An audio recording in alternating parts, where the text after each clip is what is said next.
Right, ladies and gentlemen, T1 obviously enduring a lot of turmoil. I think there's a lot to share and to talk about because I imagine the people out there are going to come to irrational conclusions, rational conclusions about some of the issues they're facing. T1, of course, the most high-profile team in the league. It's a very, very interesting topic to, of course, cover. So T1 currently 3-3 in the LCK, just losing against B&K Fear X. Obviously, the biggest question always that everybody is talking about, because it makes sense that that's the case, is Gumayushi versus Smash. So from the point of view of all the details that are out, considering that Korea mentioned that they didn't prepare super much with Smash for the scrims, Gumayushi got scrims too, and on that topic, on making that decision within a team from a competitive standpoint, I think it's important that everybody out there realize that within T1, they are working with a lot more information that we see publicly. They are working with scrim data. They're working with, of course, 4 years of data, knowing, Gumayushi, who he is as a player and so forth. And they are dealing with the change in top lane by trying to adapt in other positions too. I think also by extension, T1 happened to have an option, of course, in Smash, because he is probably their strongest player in their CL team, an option in Smash which allows them for some maneuverability. Maybe in a different case where they have a really, really strong player in a different role, maybe they would do other changes. We would never know, of course. In regards to how the main challenge that they face with losing Zeus, of course, Zeus is a big carry presence. He, not necessarily, always in the early game, but he was always capable of picking really, really strong curveballs in draft that scaled deeper into the game and found a lot of impact, whether that was the Yone or the Aatrox or the Gwen. At the World Championship, it was a lot of the tanks, but that was mostly because a lot of the champions that Gumayushi enjoys playing were carry-oriented too. He had the Xayah, of course, he had the Caitlyn. But now, in a fearless draft environment, you have a circumstance where some champions get banned, and then you have situations where, of course, champions get picked, and then you go deeper and deeper into the series, and you need to be able to play all layers of champions. When I say all layers, usually it's like it begins at the Varus layer, and then after Varus, it extends into Ashe, and then the answer is Ezreal, and then the answer into Ezreal is Kai'Sa, and then Zeri comes through, Xayah comes through, and then sometimes all melee supports are out. Then you see the Jinx and their Aphelios, and sometimes even Senna. It's just how it branches out in terms of which champions are taken away. So, of course, you get challenged very, very hard on your champion pool. I personally thought that in terms of Gumayushi's individual performance, I do think that it's worse than usual. When I say usual, I'm, of course, talking about previous years of performance. I think the last 2 series, and not series, but the last matches that he played, I think this Jinx game stands out as a rough one. I think the Caitlyn game against, of course, was it Genji? The Corki game stood out against Genji, and the Caitlyn game where he gets hooked by Blitzcrank, the Corki W in, the forward. In terms of Gumayushi's lane prowess, it is not there, and it seems like Smash and Korea work together better in terms of what the lane phase is. But if I looked at things in, the opportunity, if this team was in a healthy state and everything was all about performance, there were moments where I thought that, this is a draft scenario in a game 3 where Gumayushi should play. This is a draft scenario where I think that it's better to have Smash in, because when Gumayushi is playing the Caitlyn, the Jins, and so forth, I do think, of course, that he's still a super, super strong player. And I also believe that he has the capacity to be one of the greatest players, but currently in his current form is not. But now that we talked about the bot lane situation with Smash and Gumayushi and so forth, because obviously there's nuance to it, and I just wanted to make sure that everybody's on the same page about the idea that T1 as a team is working with a lot more information than we are in terms of making this decision. T1, especially the coaching staff, has a lot of history of course, moving players around, putting players in, and getting the most out of the players by doing so. Faker was, They were doing this to Faker with Easyhoon. They were doing this with, of course, Teddy and getting Gumayushi in. There were a lot of moments in T1's history where they experimented with the options that they have to make sure that they nurture the next generation of players. Because keep in mind, all of these guys like Gumayushi, Zeus, Owner, these are T1 trainees that eventually replaced, some legendary players on the main T1 roster. So I think that's important to highlight that this is a part of the T1 DNA, because in the end, they only care about the competition. But I also understand from a viewership standpoint that now that this roster has been the same for such a damn long time, that people fall in love with the aspects of that roster. People love continuity, people love nostalgia, and obviously Gumayushi, with his high highs, has a massive, massive fan base. So I understand the turmoil that you put yourself under, and of course it's going to hurt T1's bottom line in the short term. And you always need to kind of weigh the business against, of course, the competition. And sometimes you need to make decisions only for competition, and sometimes decisions only for business. When it comes to the other issues, in my opinion, in regards to, of course, the T1 lineup, the current alteration, is that there are games where Doran is put in positions where you need him to do more than usual. Doran is a player that has a pretty similar output regardless of what he plays. And sometimes he's put in positions like in this game 2. Sorry, not game 2. This, I think it was game 1 even. What is the game that I'm looking for? T1. When did they lock in Sejuani and Gwen? Am I crazy? Where's the Sejuani Gwen? Where he got solo killed by Jace. Is this wrong? This is the wrong draft, right? He played against Clear on Jace. I'm not crazy. So there was a draft that they played where they picked Gwen Sejuani. I'm just going to find it. This is driving me insane. Why is Leaguepedia wrong? T1 versus, of course, VFX Game 2. Let's pull that up. My biggest concern here for T1 is... There we have it, right? These are the type of drafts that I don't expect them to do super, super well on, right? We have Doran in a matchup that he needs to survive and carry in against a Jace, which Jace can pummel super, super easily. Sejuani further accentuates the necessity for Gwen to really, really step up and carry. Enemy shows Jace, you can easily pivot into, for example, picking top on 3. Obviously, Jace Flex is extremely powerful, and if you think that's an issue, maybe you shouldn't be banning all these AD carries, and you should throw a ban towards Jace's side. Because Jace Flex, maybe the enemy is going to flex Jace into mid and then pick Gwen, and then you're in trouble in draft, but then at least you should just ban it, right? But the Jace gets locked in, they pick Gwen and Sejuani, and that forces Faker also to pick, of course, an AD mid, which I don't like super, super much, In terms of the synergy in this game, there were moments where Doran just overtraded, he died, got solo killed, and then, he just got hard pressured on side, and he was a big liability in this game. But putting Doran in that position doesn't make super much sense, in my opinion, right? Putting Faker in a position where he needs to play AD mid also doesn't make a lot of sense, in my opinion.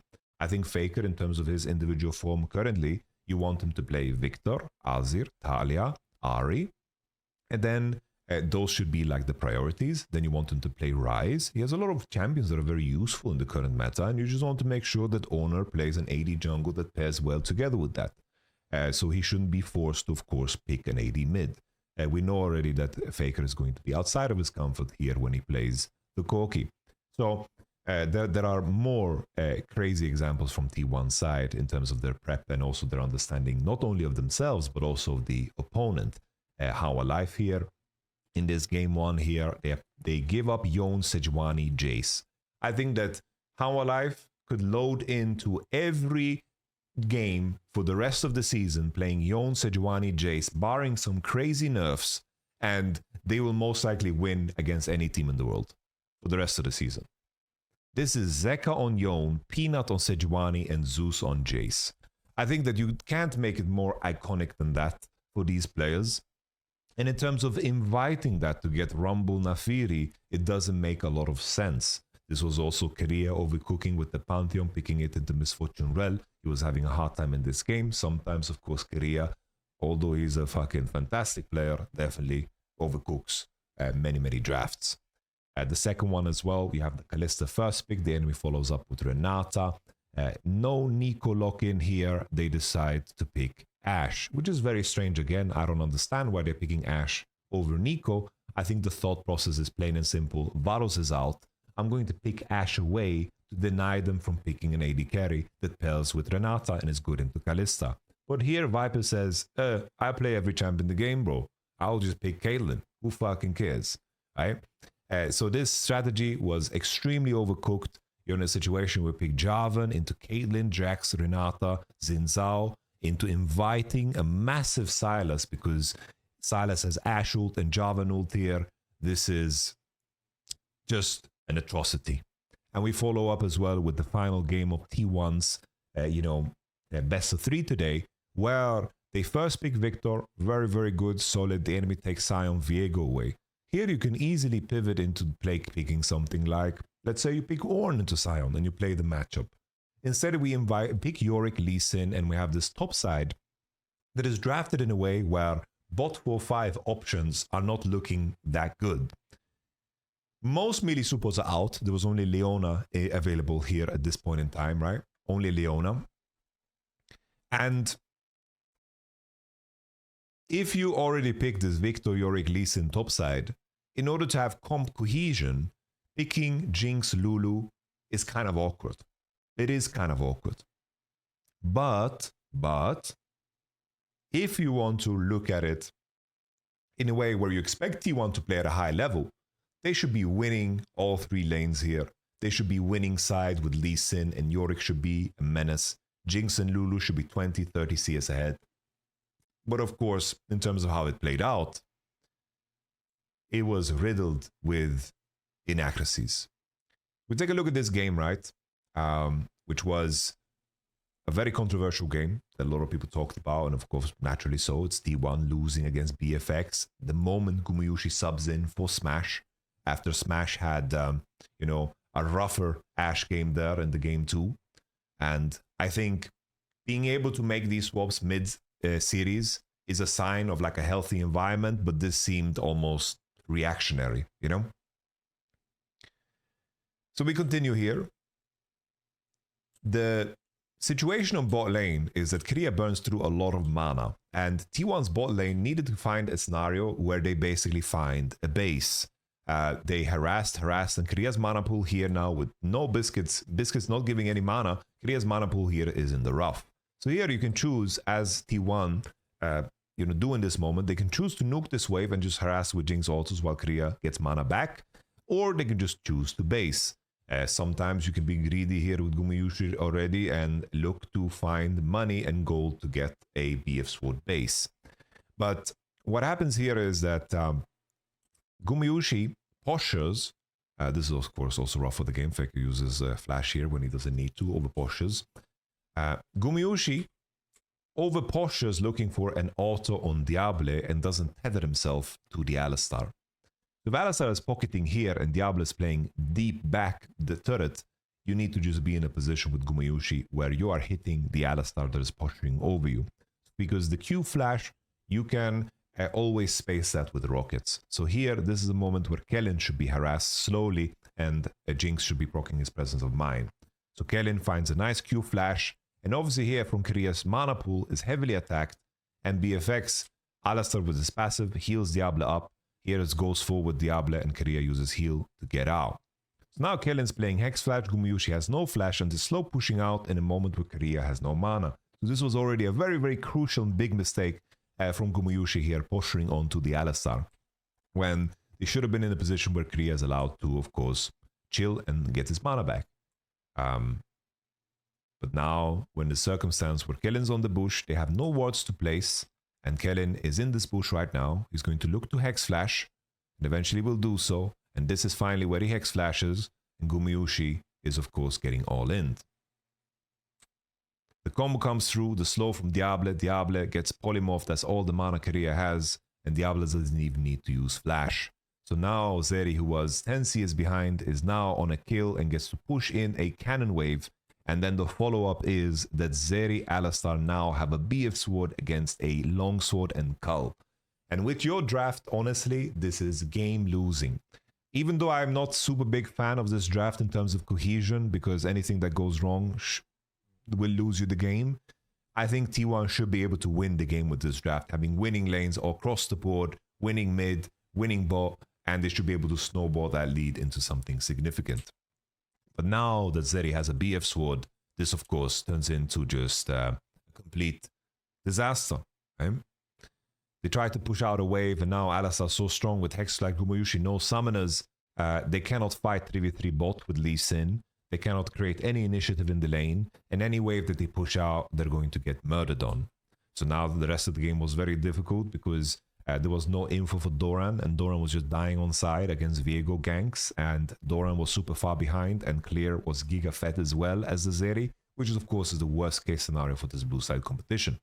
And you know, Smash is also not without faults, right? There was that moment in game 2 where they are committing into an all-in trade, and what happens is that Smash basically misses the flash volley, which, you know, these are mistakes that happen. You know, the mistakes that happen to Gumayushi, these are mistakes that happen, and Smash's mistake of flash volley is also mistakes that happen. You know, they play a very large volume of games, but now Smash and Gumayushi are under so much pressure that everything is just studied with a fucking hourglass, you know? The same way I'm looking at it, the whole world is looking at it. So we had this situation first with the Doran death that we already talked about, but now we're going to have this all-in on bottom side after the killed Skarner level 1. Here it comes. What is this all-in on bottom side? I'm going to try to find it. Here it is. Here it is, right? This was also very costly for the game. Besides the draft, you know, I don't like this T1 draft for their identity and what they need. But you see this bot lane fight here where Kriya is so close to reach level 6. He doesn't get it because the wave is not dying. And then finally, the wave, you know, this wave, somebody just need to kill this one minion so Kriya gets 6. And it would have made such a big difference. But the Q finally lands and Smash, as Misfortune gets pulled, Smash flashes over and misses the volley for the reset on W. This, of course, is insanely close. There's one minion here, the range minion, maybe Kriya gets 6. It looks like it didn't get 6, so maybe that point is wrong and mute. But this is also a very, very costly mistake, right? Because Smash uses 2 summoners, and then in the end, Kriya tries to find lethal on Diablo, doesn't get it, and in the end will get a Misfortune ulted. Because Misfortune, she gets her strut and walks away. Extremely, extremely unlucky. Kriya is walking away. I thought he died. I remembered wrong. And then Doran also with another death. So what do T1 need to figure out? You know, I do think internally it looks from outside that they need to figure out some stability in terms of how they want to utilize their players. It should be very, very clear cut, and it should be, you know, pre-decided, right? It's like, what are the circumstances where you want Gumayushi? Where are the circumstances where you want Smash? For example, if we look at T1 here, this is a game. This is T1. They played Zeri Lulu game 1. Varus is out. And then here we have the Ashe is out, Misfortune is out, and Ezreal is banned. You know, here, for example, moving into a game 3, I could see a world where maybe Gumayushi could play, you know? You have the long range ADs open still. I can see that angle and I can see that proposition. Here, I thought it was weird that T1 don't first pick Kai'Sa, you know, because of all the AD bans. But I feel like T1 just need to define what are the circumstances Gumayushi plays in, what are the circumstances Smash plays in. Because right now it just seems like very sporadic and performance-based, which can be a good thing. But if you do it performance-based, in the end, you need to commit to somebody. That's the main thing. If you do it performance-based, when you have the data that you need, you commit to someone and you stick to that person through and through.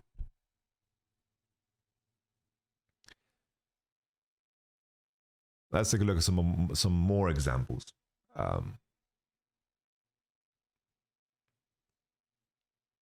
Here, for example, Ezreal Kai'Sa out in the first game, right? Coming into game number 2, you have Yosuke Corki, Ezreal Kai'Sa's out. You can go into game 2, sending in Gumayushi. He can play the MF, he can play the Ashe, he can play the Jhin. That could be an angle, right? Because at least there's some clarity, right? There is definitely some clarity there. But finally, I guess the thing that I can add in terms of form Gumayushi is not playing well. Smash is just playing better.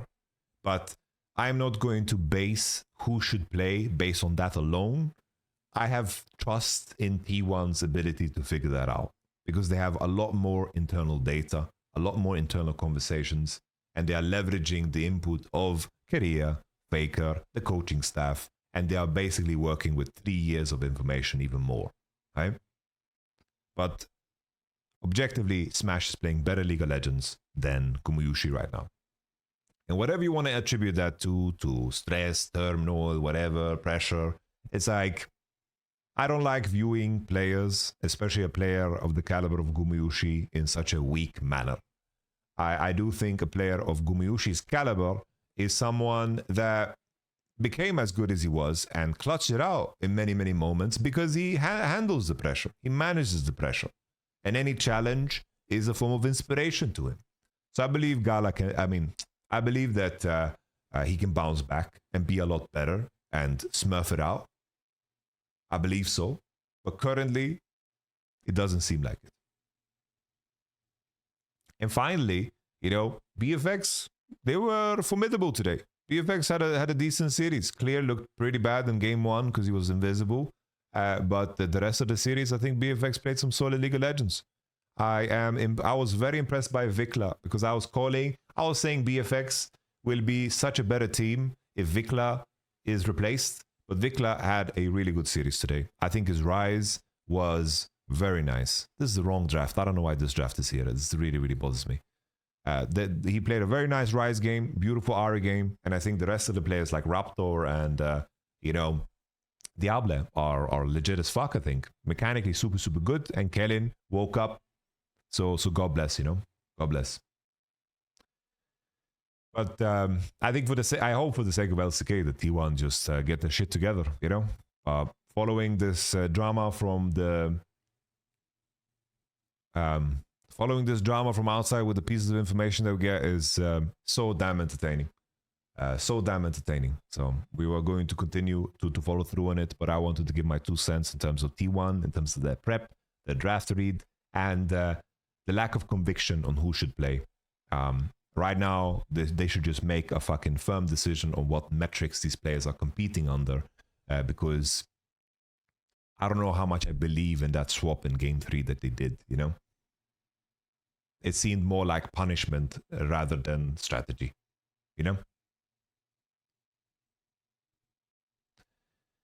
Doran has had good games, right? I wanted to give an example. T1 versus Hololive game 1. It's a very, very good strategic game from Doran. It might sound weird, but Doran is under extreme pressure this game. Under extreme pressure. And he is isolated while Sejuani is crossing into bottom side. And Doran does such a good job of always on his momentum swings. Look at this, how much information he gets for his team. Like, they got the swap in, Rumble pushes out a slow pushing wave, he deep wards 2 times, and then Sejuani is crossing into his side, and he is now under pressure, maneuvers around Sejuani's timers, and is now, paying attention to the fog of war moment for Sejuani. Oh, I'm covering the map. How silly of me. Sorry, guys. So I take a step back just so you guys see it. So here, as you can see, he went deep, put 2 wards to make sure they spot Sejuani. Sejuani is spotted now on golems. And then he pushes 1 more wave because he knows Sejuani's timer. Now Sejuani steps into river. And after pushing bot, he hovers onto mid because he knows Sejuani can cross into his side. And he sees Jace covering. And now Doran hovers into mid to then help, of course, Ari on this wave, which is super cool. These type of details. I think Doran is really, really good at playing games like these, where he's the nail, but never make him the hammer. He is not Zeus. Never make him the hammer. Let him play the K'Sante. Obviously, K'Sante is not that strong. Let him play the Sion as a better example. Let him play the Rumble. Let him play champions that are good in isolation, and don't put him in those, very, very tough Jace matchups like the Jace Gwen, Well, that's how I feel about it. Because here, Doran is smurfing. Doran smurfed. This game, I feel like Doran played a really, really good game. And I think for these subtle things, he doesn't get any praise. He has collapsed onto Zeus, is super cool too. You know, this was a very, very good game from Doran. They lost in the end, right? Because enemy team is playing their favorite champs. But I just wanted to highlight that there is a lot of upside to Doran too. Because every time people say replace Doran, I just ask, with who? With who? They signed Doran knowing exactly what player he is, and they have a job to make sure that he works. Obviously, you can go further back and say that T1 really, really botched the whole fucking year and everything because of not signing Zeus, which I would agree with. But the next in line when Keenan Zeus is not available is someone like Doran, or taking a gamble on some crazy new talent like D Plus did with Siwu, who is playing out of his mind, I think, for being a newcomer into the league, you know? Fantastic rookie. But Doran has a lot of upside, but you need to put him in those scenarios. If you are going into like some game scenario and you're playing in game 4 and he 5 picks and he's picking like a Jax and you expect him to 1v9, that shit is not him. It's not him. It just isn't him. And I feel bad for the guy. Because everyone says replace Doran. I ask with who?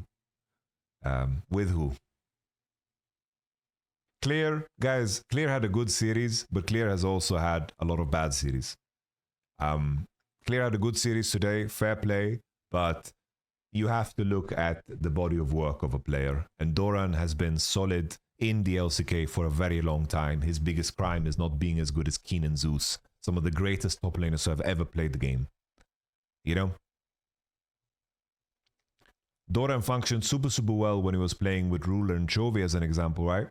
It made perfect sense, right? Doran with Chovy and Ruler made a lot of sense. And there's that, you know? Obviously, when you go into international competition and you don't know what the meta is, you kind of hope that your players are capable of doing everything. And that is, of course, Doran's biggest issue, that sometimes it turns into a top lane heavy meta and it becomes tricky, very difficult. T1 bin, that's my take. I would love that shit. T1 bin would go hard. Yeah, Genji made him play Gragas, made him play all that stuff, you know. They definitely made him, you know, they made him who he was. The weak side player that was tough to dive, tough to gank, and always showed up, you know. But there's that. There's that. I hope the players are going to be all right. I just want them to play good again. But T1 probably will be able to bounce back, you know. They will be able to bounce back. It's T1 after all. Final thing I want to say, bro, like, it's so obvious. It's so obvious. Like, Faker is such a fucking machine. Right? I just want to say this too. Faker is such a damn machine. The main challenge that Faker is facing all the time is his fucking wrist injury. His wrist injury. It's so crazy when Faker gets 2-3 weeks of a break, how much different he plays. His summers post MSI are always the roughest times for Faker. The roughest times. Now he didn't go to first stand and there was a big break between the LCK Cup and of course spring starting. And Faker is playing in good form. He's playing in good form. The same thing at the beginning of winter, also was playing in good form. Bro, you just need to fucking give this man more breaks. Because when he plays MSI and then summer, always that summer is like full of pain. One time he had to take time off in summer and Poby had to be subbed in. Like, it's crazy how he fights through this fucking injury. Because the trend is the same always. The trend is the same always. I think Faker's playing really, really good League of Legends right now, so I really like his form. I worry about the guy because it's like, winter split starts, good performance, slows down a little bit, and then build up towards MSI. MSI is like where he peaks, right? And he finds like best form, and then in summer, the burnout, you know, the pain is fucking showing, man. The pain is showing. And then it leads into the World Championship. And somehow, if T1 makes it to the World Championship, he gets to rest again. And then, boom, he performs at Worlds again. I just need to let this man rest. Faker should have a dedicated top tier mid lane sub that allows the man to take time off, like Uzi did with Doggo, you know? We need to preserve Faker's wrist. This wrist is worth billions in the esports space. It's carrying League of Legends. He's carrying League of Legends like this.